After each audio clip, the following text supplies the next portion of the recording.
Section 1. You will hear a telephone conversation between a woman and the reservations clerk at a conference centre. First, you have some time to look at questions 1 to 5.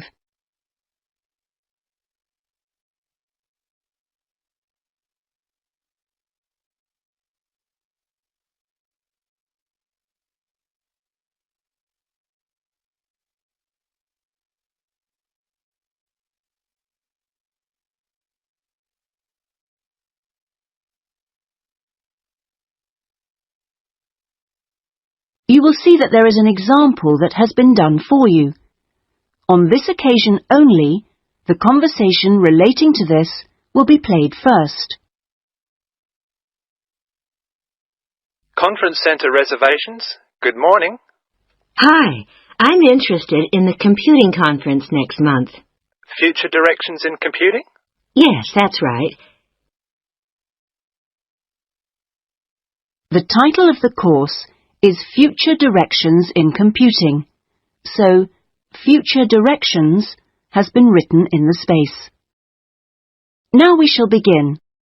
You should answer the questions as you listen, because you will not hear the recording a second time. Listen carefully and answer questions 1 to 5. Conference Centre reservations. Good morning. Hi, I'm interested in the computing conference next month. Future directions in computing? Yes, that's right. Could I ask you a few questions about it? Of course. Okay. I know the conference is for 3 days, but actually I want to attend on the Friday and Saturday only. Will that work out to be any cheaper? Let me have a look. Well, you could register for the 2 days separately, but that wouldn't actually save you very much, as it still costs £35 for each day. In fact, if you could register for the 3 days, you also get an invitation to a free dinner on the Saturday night, so that's probably the better option. Right, I'll do that. How much will the fees be in that case? It's £75. All right. I'd like to register for the full 3 days. Now, can I pay that by credit card? I'm afraid not. You'll have to send a cheque to us. Or you can pay at the conference office. Fine. So it's probably easiest if I pay by cheque. Now then, what else do I need to arrange? Right. How about accommodation? I guess that's not included in the price. No, I'm sorry, it's not. But we do have a few rooms available for delegates at the conference centre if you'd like. Those are very cheap, but if you're interested, you'll need to book soon because there's always a heavy demand for them. They are only £15 per night, but they are very basic, and you'd have to get your own breakfast because they don't provide you with that.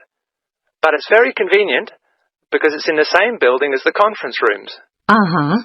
Or there's a very reasonable guest house, which is £25 per night, and I think that includes your breakfast. Is it close to the conference centre? It would be about a 10-minute walk away from here. I see. That sounds quite reasonable. Before you hear the rest of the conversation, you have some time to look at questions 6 to 10.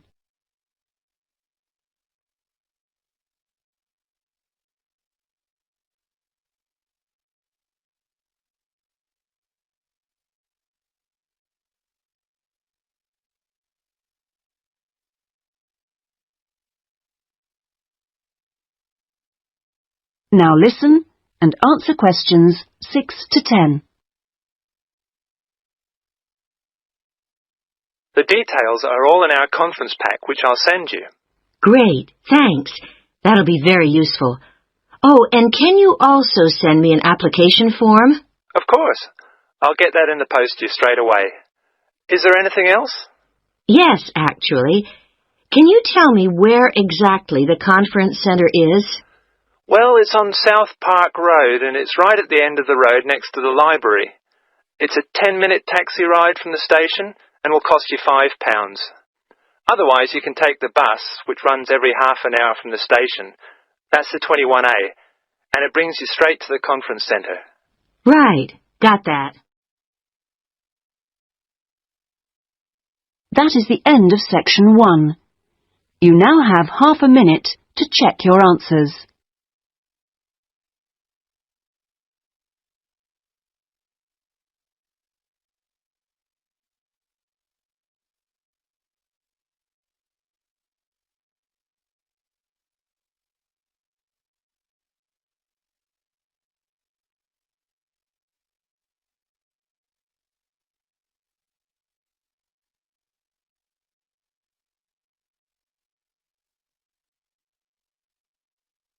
Now turn to section 2.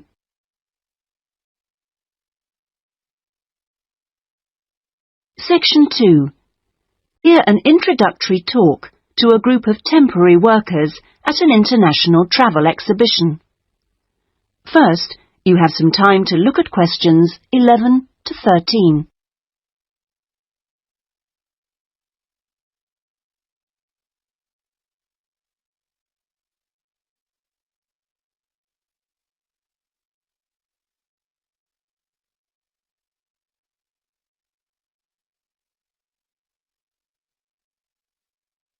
Now listen carefully and answer questions 11 to 13. Good morning and welcome everybody. I'm Jenny Stewart and I'm the staff manager here at the Exhibition Centre. We're expecting this year's International Travel Exhibition to attract over 10,000 visitors a day, ladies and gentlemen, and you are among the 200 extra staff recruited to help look after them. Now, to help things run smoothly, we have divided you into 4 teams: the blue team, the green team, the red team and the yellow team.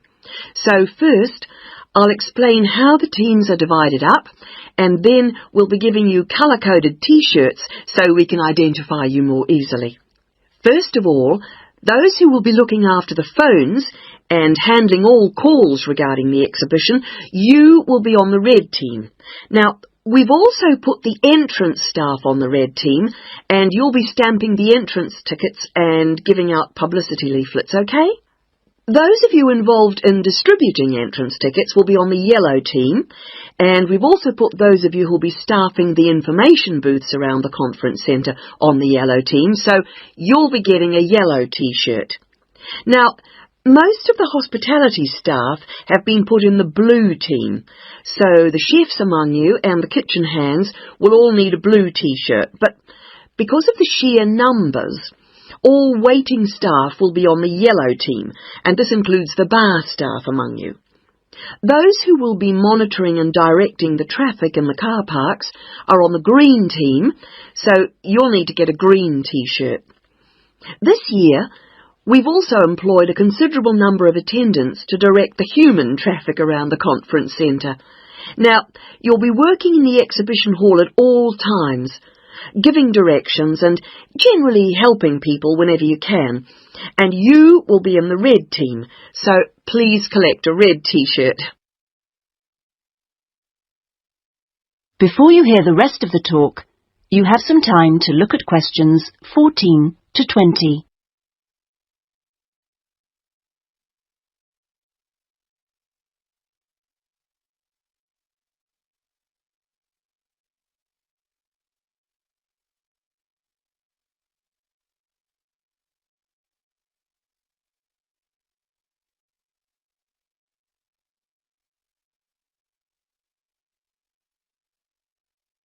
Now listen and answer questions 14 to 20.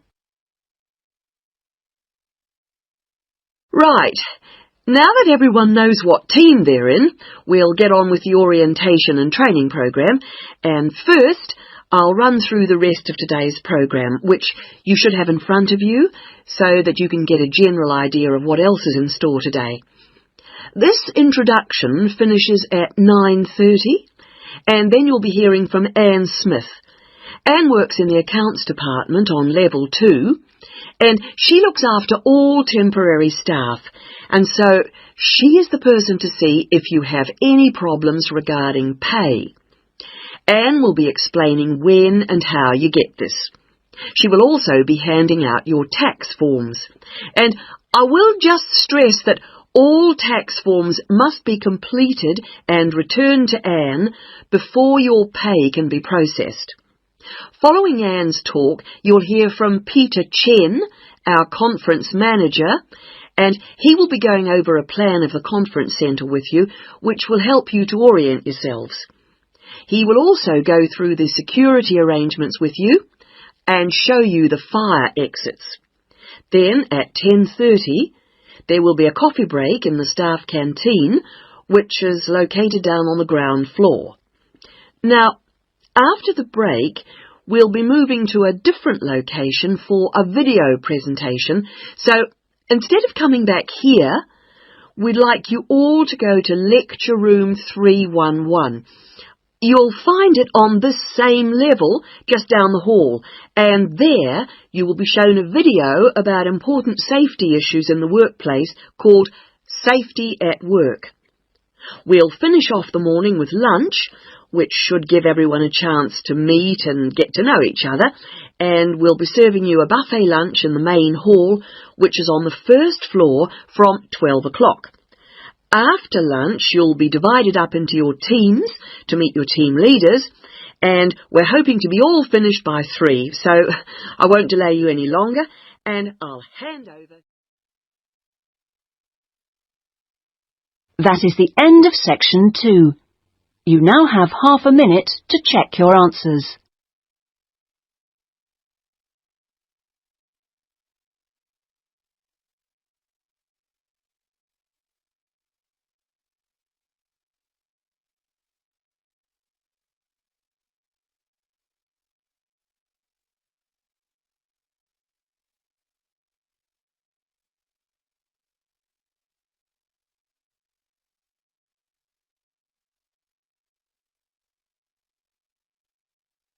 Now turn to section 3.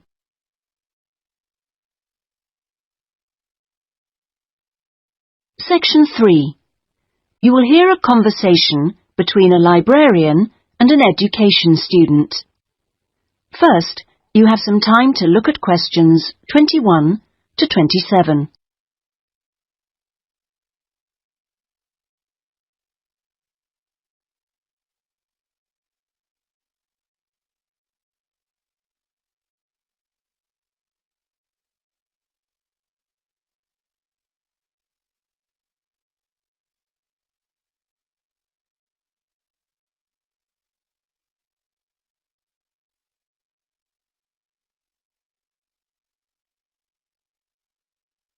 Now listen carefully and answer questions 21 to 27.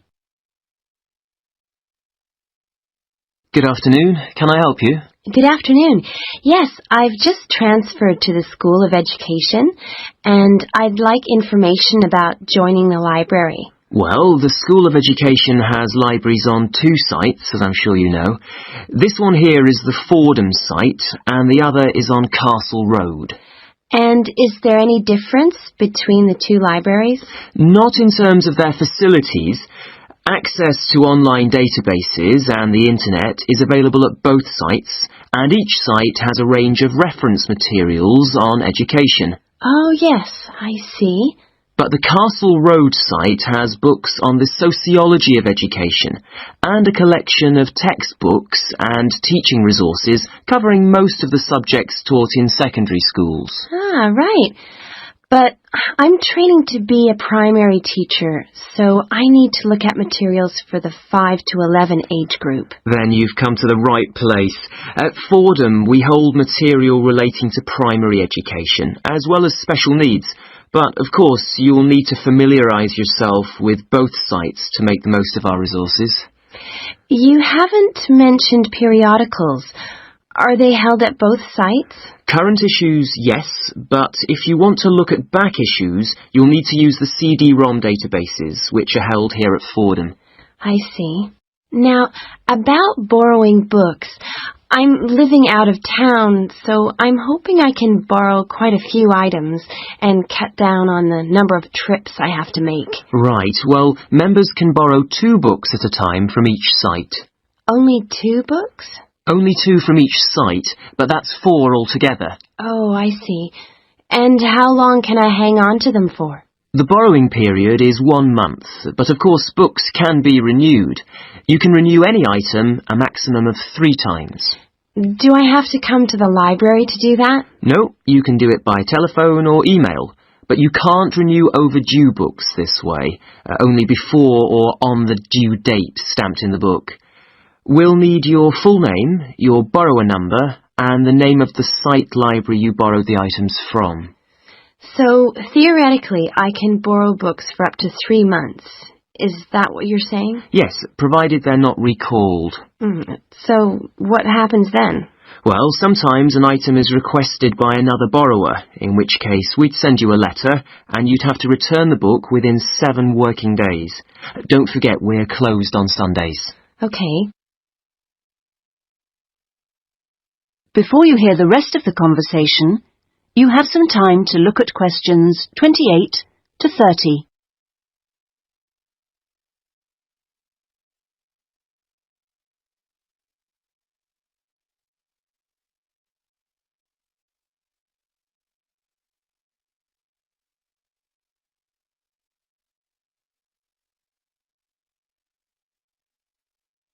Now listen and answer questions 28 to 30. I expect it'll take me a while to find what I need. There's such a lot here. Yes, there is. But if you need help getting started, this term we're running 3 study skills workshops. Oh? What are they on? Let me see. The first one's on resources. Yes, here it is. How to use the library's resources. That includes everything, not just the print and technical resources. That sounds useful. Is there anything on using the internet? Let's see. The one on the internet for beginners was last term. This term it's finding research materials online. That sounds interesting too. What's the last one? It's a workshop on dissertations. What do you mean? How to write one? No, it's more to do with academic writing conventions. You know, writing a bibliography and how to refer to sources in your text, that sort of thing. Anyway, here's a leaflet with information about all 3. Oh, thanks a lot. That'll be very useful. You're welcome. That is the end of section.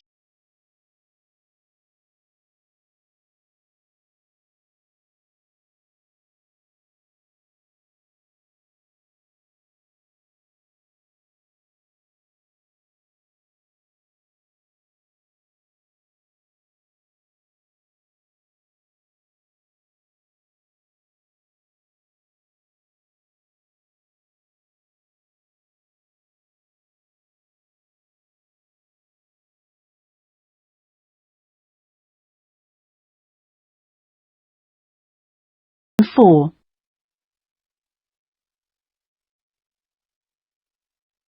Section 4. You will hear part of a lecture given by a conservationist on the subject of lions. First, you have some time to look at questions 31 to 40.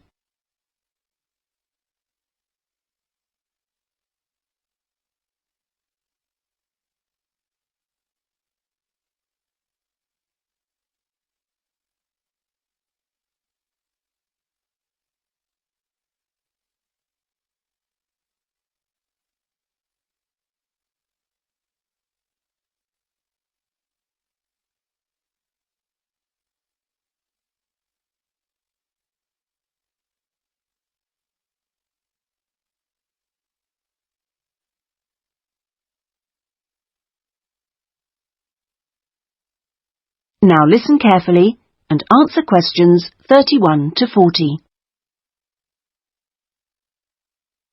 Well, most people think that lions only come from Africa. And you would be forgiven for thinking this, because in fact most lions do come from Africa. But this hasn't always been the case. If we go back 10,000 years, we would find that there were lions roaming vast sections of the globe. But now, unfortunately, only very small sections of the lion's former habitat remain. My particular interest is Asiatic lions, which are a subspecies of African lions. It's almost 100,000 years since the Asiatic lion split off and developed as a subspecies.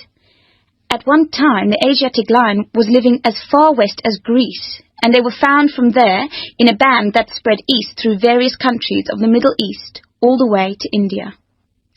In museums, you can now see Greek coins that have clear images of the Asiatic lion on them. Most of them are dated at around 500 BC. However, Europe saw its last Asiatic lion roaming free 2,000 years ago.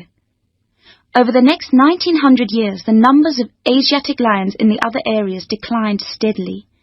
But it was only in the 19th century that they disappeared from everywhere but India. So, how can you tell an Asiatic lion from an African lion, with which you're probably more familiar? Well, in general, Asiatic lions are not as big as African lions. The colour is more or less the same, but the appearance of the mane is different. That's the hair around the lion's face and neck. The Asiatic lion's mane is noticeably shorter than the African lion's.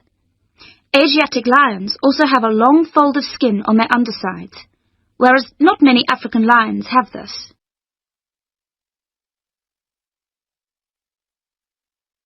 Well, I'd like to talk to you now about the Gir Sanctuary in India. That's where I've just come back from. The sanctuary was established specifically to protect the Asiatic lion. It's 1,450 square kilometres in area, and most of it is forest. There are now around 300 Asiatic lions in India, and almost all of them are in this sanctuary. But despite living in a sanctuary, which makes them safe from hunters, they still face a number of problems that threaten their survival. One of these is the ever-present danger of disease. This is what killed more than a third of Africa's Serengeti lions in 1994, and people are fearful that something similar could happen in the Gir Sanctuary and kill off many of the Asiatic lions there. India's lions are particularly vulnerable because they have a limited gene pool. The reason for this is interesting. It's because all of them are descended from a few dozen lions that were saved by a prince who took a particular interest in them. He was very wealthy, and he managed to protect them. Otherwise, they'd probably have died out completely.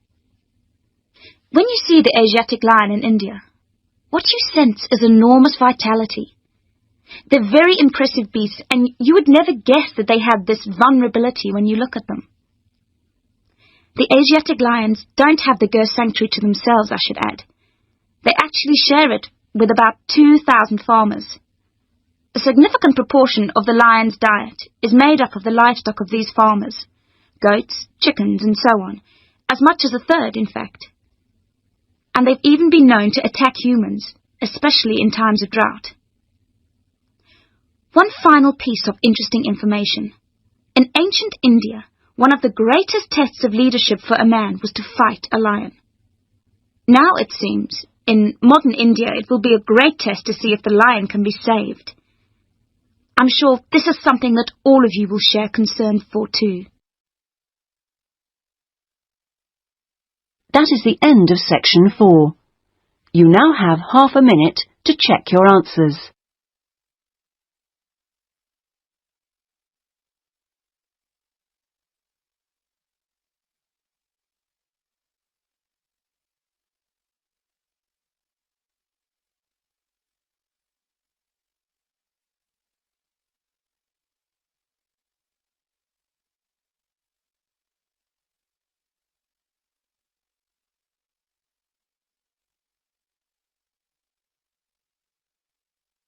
That is the end of the listening test.